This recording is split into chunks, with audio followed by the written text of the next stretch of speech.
Gracias. Thanks very much for having me. I'm going to try to share my screen.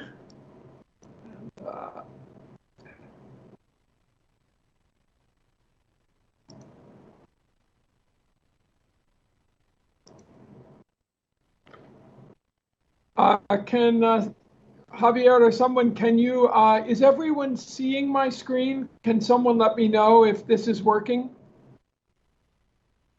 See it. ¿Funciona o no funciona?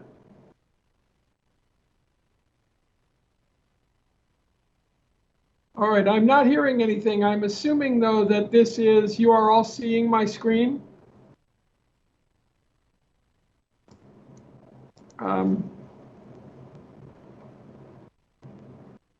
And I cannot hear anyone. Okay, it is working well? Great. All right, thank you so much. It often does not work. Well, it is such a pleasure to be here. You know, I'm sorry I'm not speaking to you in Spanish. I can understand it very well, but I am a little out of practice. And you know, to Javier and to the organizers, a message. I know we are behind in our schedule, and I will probably take less time than was planned for me. So I hope I can help us catch up a little bit. I think the theme of this conference is such a fantastic and important theme. The idea that we must look at good care and at problematic care, that we have to look at the possibility of maltreatment and also how to maintain a positive image of what is going on in the care of old people. It is so important to hold both ideas at the same time. So I am going to be talking more about the negative side, the problems that occur when there is direct violence or aggression towards older people, towards these very vulnerable individuals. But I also want to make sure that we understand that in the context of that we are also not just trying to end negative care, but also trying to develop good care. So that is why I'm so excited about this conference. I wish I could be with you in person. And I'm so, I also want to, I am actually hearing an echo, but I don't know if that's just me, but I'll just forge ahead. On the one hand, we must promote good care, developing new and positive processes and promoting good care for older people. And at the same time, eliminate or reduce processes and environments that lead to bad caregiving. I am going to focus more on the bottom part of this slide, but I think we can keep it in context.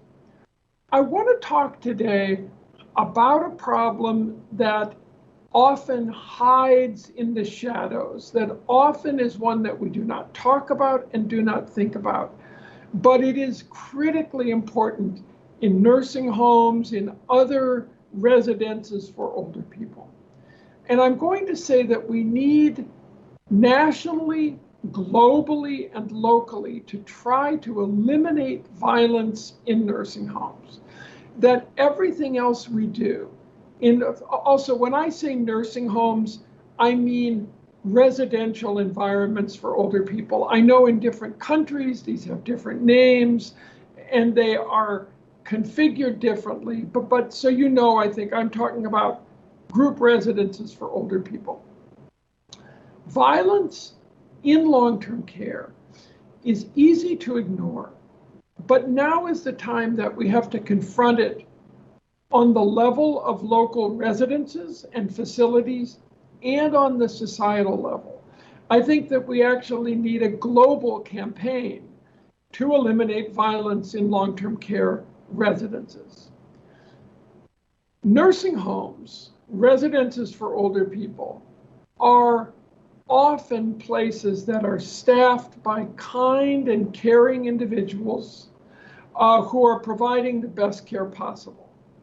But it is a surprising fact that nursing homes are also very violent places. verbal and physical aggression are daily experiences for staff and residents.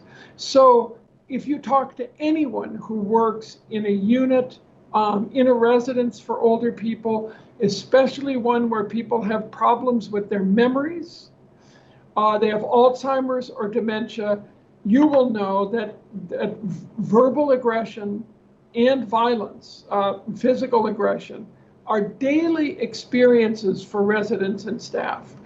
So if I think of my job as a college professor, I very rarely even have an argument with someone else. Staff in residences for older people encounter the possibility of themselves having a violent act or of residents being violent towards one another. Now, there's been much attention to this because in the media, at least in the United States, in the United Kingdom, and elsewhere, there have been very highly publicized cases. Here is an example, and this is from England, where an 80-year-old woman was assaulted by her caregiver at a nursing home, and she thought she was going to die, and she tried to fight back. She had bruising on her face and neck and head, a cut on the back of her head, and bleeding in the brain. There also have been very highly publicized media reports of resident-to-resident violence. So in the United States, a 98-year-old woman killed, she murdered her roommate. Both of them had Alzheimer's disease and they were not responsible, but there was an actual homicide prosecution in this case. So one question I want to talk to you about, we now have studies over the last 20 or so years answering the question, how big a problem is violence in nursing homes? So I will tell you first the depressing or difficult part, and then I will tell you where the hopeful and good parts are. So there are three kinds of violence that can occur in nursing homes: staff to resident violence, resident to staff violence, and most important from our work, resident to resident violence. There's problems with the research. There are very few studies, and only a few studies are good. We heard in the first presentation about the importance of evidence-based medicine and evidence-based practice. Well, we need more evidence, but rates from those studies we have also probably underestimate the problem. It's very hard to observe violence in nursing homes. Most elder residences do not keep good records. And also, if you talk to people, they sometimes do not admit violence or abuse they have seen. However, here are some findings from studies. One study asked staff members in residences for older people, what have you seen staff do to residents? So our first topic is violence or aggression towards residents from staff, from nurses or nursing assistants. At least 1/2 of staff members had seen another staff member swear at or insult a resident in the past month. At least 1/4 of the staff had seen a staff member actually push or shove a resident. And 1 in 10 staff saw another staff person slap or hit a resident in the past month. So that is a fairly common occurrence. Even though staff feel badly about it and regret it, we do know that violence from staff to residents occurs. Much more frequently, and any of you who are listening who work in residences for older people know how common it is for staff to be assaulted by residents. So residents with a sad frequency will hit staff, they will pull their hair, scratch them, bite them when they're trying to provide care. And this is not their fault, it is because they have, brain disease. But we found in one study, in just a 2-week period, almost 8% of residents in older people's residences had been violent towards staff. and 12% had been verbally aggressive. They had insulted them or used racial insults. So overall, 15%, close to 16% of residents in residences for older people had been aggressive towards staff in just a 2-week period. So staff confront this problem on a daily basis, and it is very stressful for them. One thing that we did find in our studies, residents who were more likely to be violent towards staff during morning care, in their own room, and people who needed a lot of assistance were more likely to be violent. But the biggest problem we have found is not staff being violent towards residents or residents being violent towards staff. There is a hidden problem that people do not talk about much or think about much, but that is quite common, and that is resident-on-resident violence and aggression, especially in units or in residences where there is a large concentration of people with dementia. My colleagues and I have done the most extensive research on this, and we have conducted a study in 10 nursing homes in the New York City area, in which we assessed over 2,000 residents, and we used very extensive research to uncover all of the resident-to-resident violence. And when I say resident-to-resident aggression, again, those of you who work in residences for older people will know this and have seen it. 2 older people are sitting next to each other in a dining room, and one hits or shoves the other person. 2 people are walking close to one another in a hallway, and one will shove the other resident. A resident will wander into another resident's room, and that resident will shove them out the door. So this happens very frequently, but we did not know how frequently.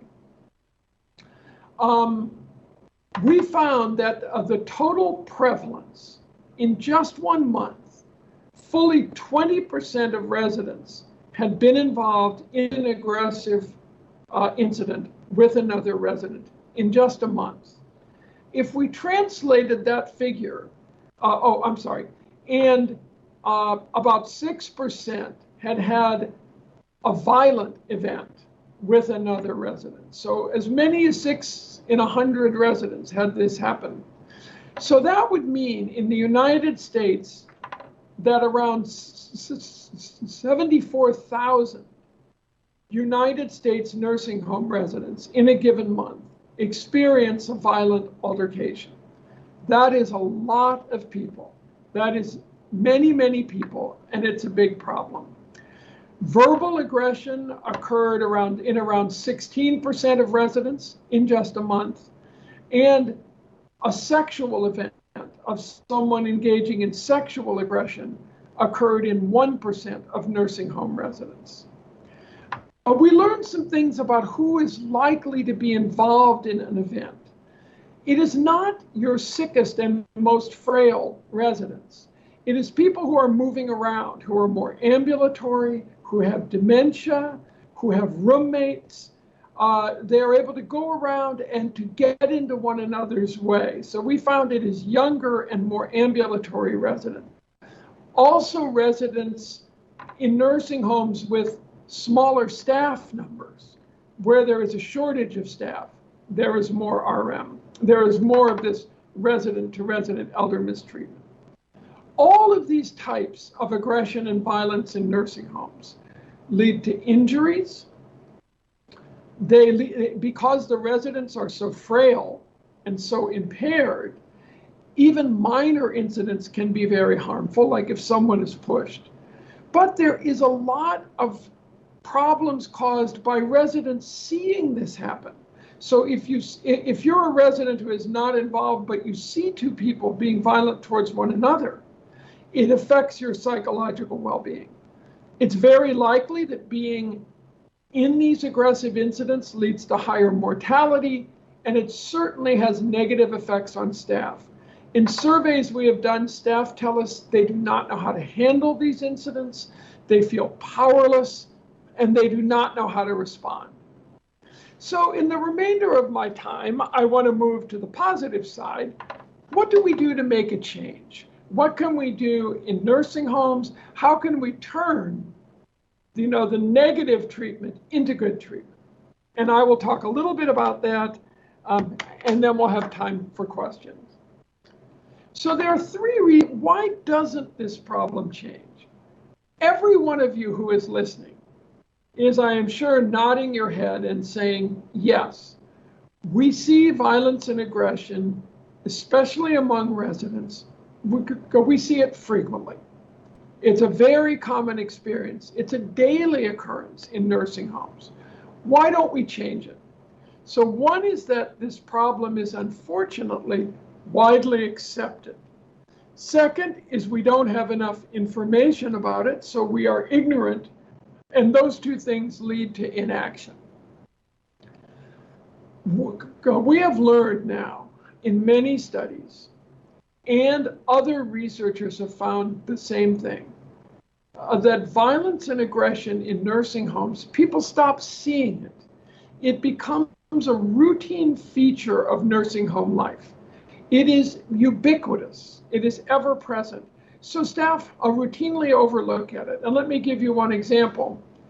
In our studies of resident-to-resident violence and aggression in residences for older people, we uncovered many, many events and incidents, as you saw in the data I showed. Almost none of these incidents were ever documented on a patient record. Almost none were reported to anyone. Staff just saw it as part of what happens in residences for older people. Now, I want to give you one example. I think in Spanish, you use the term bullying. So you've adopted the English expression. Here is an example. When I was a child going to school close to 50 years ago or more, no one talked about bullying. It was considered to be normal. Children just did this kind of thing. I would never have told my mother or father that I was being bullied. I would never tell a teacher. It just was assumed to be a normal feature of life in schools. And we children were encouraged to work it out among ourselves. In the last 10 years, this attitude has changed very dramatically. In the United States, we have programs against bullying. Schools are no bullying zones. People are taking pledges to end bullying. Children wear t-shirts. Broadway, our theaters in New York, are helping with an anti-bullying campaign. Our government has Stop Bullying website. So in just a decade, people have decided that a behavior that everyone accepted is no longer acceptable. I will say too, there is work, I know there is work in Spain, and there's a whole approach towards people of Hispanic descent in the US, this Plan de Acción contra el Bullying. Now, we can do this same change in attitudes in nursing homes. We need, I believe, an approach that says we have a zero tolerance for violence in nursing homes. So we can no longer accept it as something that occurs normally or naturally, and we throw up our hands, as we say in English, and we cannot do anything about it. So that is the problem with acceptance. Our problem with ignorance is that we do not have enough research. Again, we want evidence-based interventions, but there's been very little research, and it is methodologically weak. So our ignorance is the fault of people like me, us academics. But we need to study violence in nursing homes and understand how to prevent it. So as I say, we need governmental funding of research. So if there are any policymakers listening, I encourage you to think about creating funding for research in this area.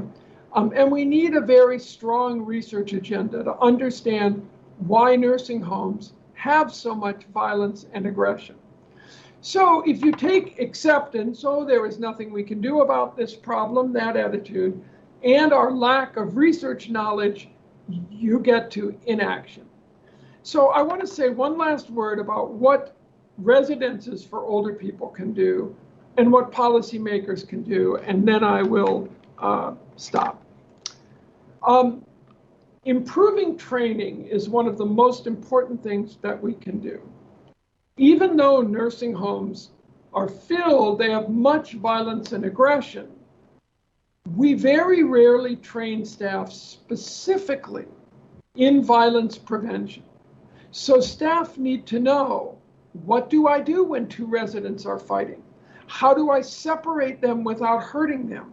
What do I do if a resident grabs my hair and starts to pull it? How do I get out of that situation without hurting the resident? What are some trigger points? What can I do? You know, how can I learn when maybe I shouldn't come close to a resident or shouldn't place a hand on him or her? These are highly specific, and I know they will sound very specific, but in mental hospitals, in other locations where there is violence, people are trained. And we do not usually do that in residences for older people. We need to encourage staff to identify these cases.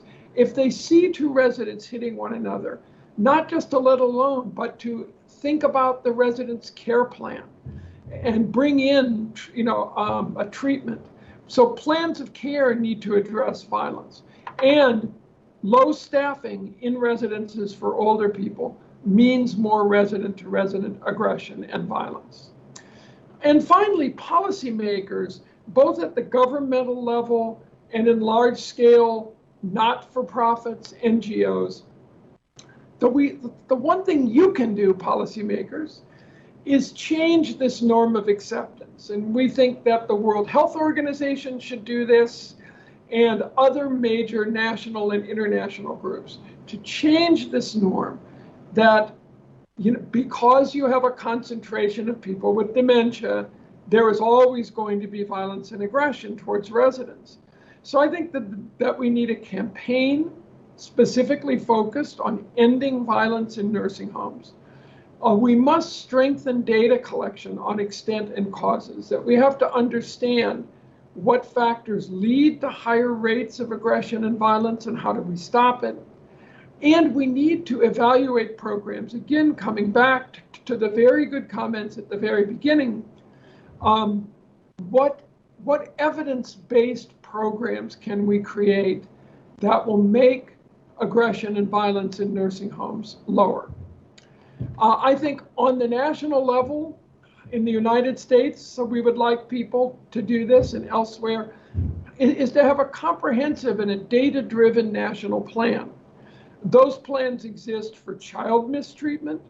They exist for violence against women. So a national plan for ending violence in nursing homes. We also need to enforce existing laws. There are times when the police or law enforcement could and should be involved, and other legal remedies. So I think of what we need to do at local levels, regional levels, and nationally is say, we will have no more tolerance for having such high rates of violence and aggression in institutions, in residences that serve our most vulnerable population. Here's what we're going to do to reduce it. Here are the targets, and then we'll track our progress. And finally, the way forward means working together. And what do I mean by that? One is that researchers and practitioners, social workers, nursing home staff, directors of residences, policymakers in government, all of us must work together to reduce the amount of violence, abuse, and aggression in residences for older people. We should stop blaming other people, that we all should work together. And internationally, we should exchange ideas. And that is why a conference like this is such a wonderful opportunity for people to come together and talk about the road ahead. What can each of us learn from one another? In one of the countries you are from, you may have found solutions or ideas that we in the United States could benefit from, or Spain could benefit from, and vice versa. So all of us need to work together to share our ideas. And let me stop there.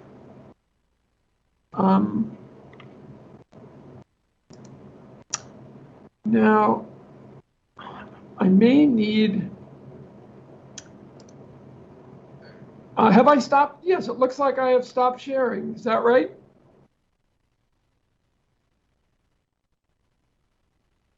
Now, so I give it back to you. I'm not hearing anything right now. I don't know. Oh. So I can...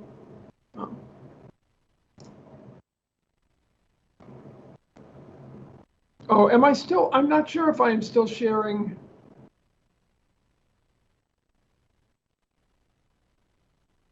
No. For your presentation. There we are. There we are. The participants have some questions, but the question more frequent is what is the impact of COVID-19 pandemic over the good care or over elder abuse? Excellent question. And I'm sure you will be looking at. So let me ask, I am hearing an echo, but perhaps no one else is? Oh, good. It is good now. Thank you. This is such an important question. So one of the most important issues in all of this is, did COVID-19 start something new? Did it create new problems? Or did it primarily accent the kind of problems we are already having? So did it simply show us the enormous weaknesses in our system that already existed? And I think that the answer is yes to both. I think Spain is a little different from the United States, but one of the key problems that we have in nursing homes is the following. We have chosen to take the most impaired and sick and vulnerable people in our society, and the people who are primarily caring for them are individuals who are good and kind people, but who have very little training, who are not trained very extensively, and who deal with extraordinarily difficult situations. So we learned in the pandemic that the way we staff and train people who work in nursing homes is simply not adequate. We almost invariably have too few staff, and we almost invariably do not train them enough. So I think that is one problem. Here's a second issue that we've learned, but it will be very difficult for us to do some things about. I think that we've learned how the physical environment in nursing homes contributes to the problems of the pandemic. For example, having individuals share small rooms, having 2 or 4 residents in a room is not viable really for the future. It's not good for residents anyway. Having small cramped spaces, not having outdoor areas, those are all problems that COVID-19 has shown us.